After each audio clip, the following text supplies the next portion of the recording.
This is Corinne Vance, and you're watching the latest from the team at CoinOpTV.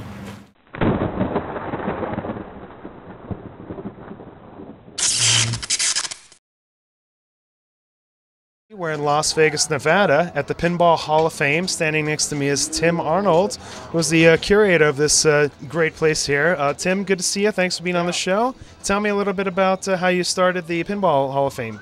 Well, it's just a big room full of pinball machines come from the 40s on up to today. And it's not arranged in any particular order. It's just every pinball machine you could possibly want to play is here. Okay, and how many do you have in the stash here? About 200. Okay. And what are some of the things that when people come to visit, what do they take away, or what do they see, or what do people say when they come by to play some of the games? Well, you get some people that come in and they just don't get it. They look around and they want to know where's the Dance Dance Revolution, or where's the video games, or the Kung Fu games, and they just walk out. But then there's other people that remember this stuff, that just get this wave of nostalgia because they haven't seen it in 20 years. They haven't thought about it, but it's still somewhere in their mind. And when they see a game they spent weeks playing as a kid, putting all their dimes into, they just see it and they freak out. Okay, so Tim, we got pinballs from the 40s on up here. What are some of the rare ones you have, and also what are some of the popular ones? Well, we've got some engineering games that never really got produced, one-of-a-kind type games that for whatever reason the factory decided not to build. So we've got 2 or 3 of those. We've got a lot of the popular games, but usually what you'll find is that the popular games are the high production ones, and that the rare games are the ones that really kind of suck, because the reason they didn't build them is because it was a bad game. We've got the Addams Family, which is the most produced pinball ever. They made over 20,000 of those, and sure enough, it's one of our most popular games. And we've got a game over here called Black Gold from the same manufacturer that they only made 55 of, and nobody really cares that it's here because it's just an awful game. I can see why they didn't make it. So yeah, you got to avoid that it's rare, so it's got to be great trap. But we've got all the classics. We got the Twilight Zone, the Addams Family, pretty much everything. With 200 slots, we can really spread out a little bit and give you a full history. Okay, Tim, from a historic point of view, what are like the 3 or 4 most important pinball machines maybe have impacted things over the year? Well, you can go all the way back to Humpty Dumpty, the first game with flippers. That was 1947. That changed it from a game where you just watched the ball roll downhill and hope to hit a few things, changed it into a game where you could actually control the ball by using the flippers. Then you can pretty much look at the change in 1970 from when they went from a 2-inch flipper to a 3-inch flipper, which gave the player more control. That was a big step forward. Then there was the change from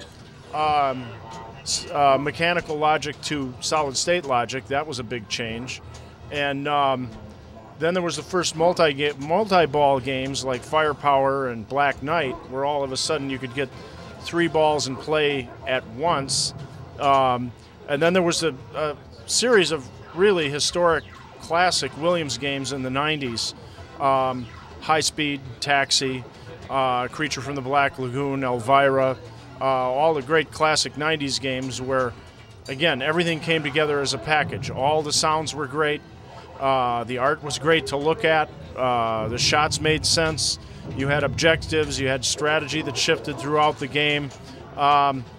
Things that make a great game. There was a whole run of them right in a row in the 90s. And now that pinball's almost dead, there's only one company still making pinballs. It's a little harder to get a grasp on things because you only get 3 new games a year, and that's it. Rarest of rare games here that Tim has in the museum. Tim, can you tell me about this game here? Well, they only made 2 of them. This is actually the finished engineering game. It's completely ready to go to production.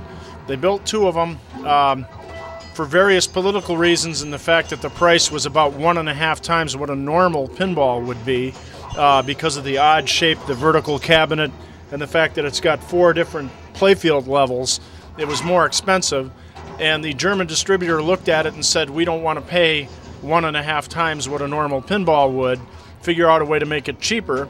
So they officially didn't cancel it, but they pushed it back into the production schedule, and it kept getting delayed and delayed, and finally Williams quit the pinball business, and it was never built. So what you're looking at is about $1.5 million of Williams money that got flushed down the toilet.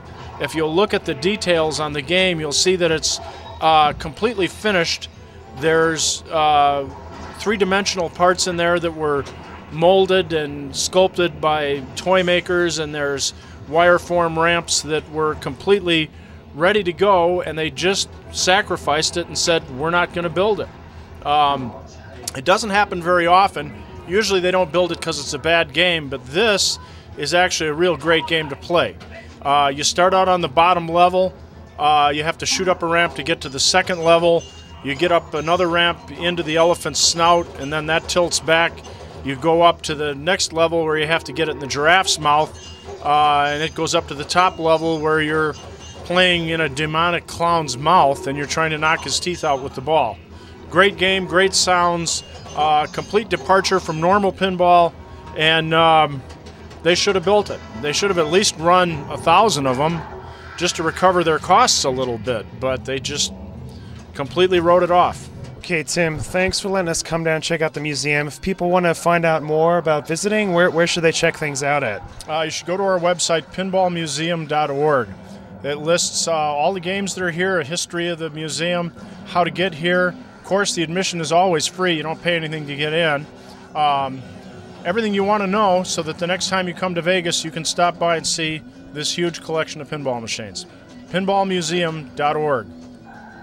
Cool, all right. We'll be sure to check that out when you're in Vegas. This is Robert Welkner for CoinOpTV. Thanks for tuning in.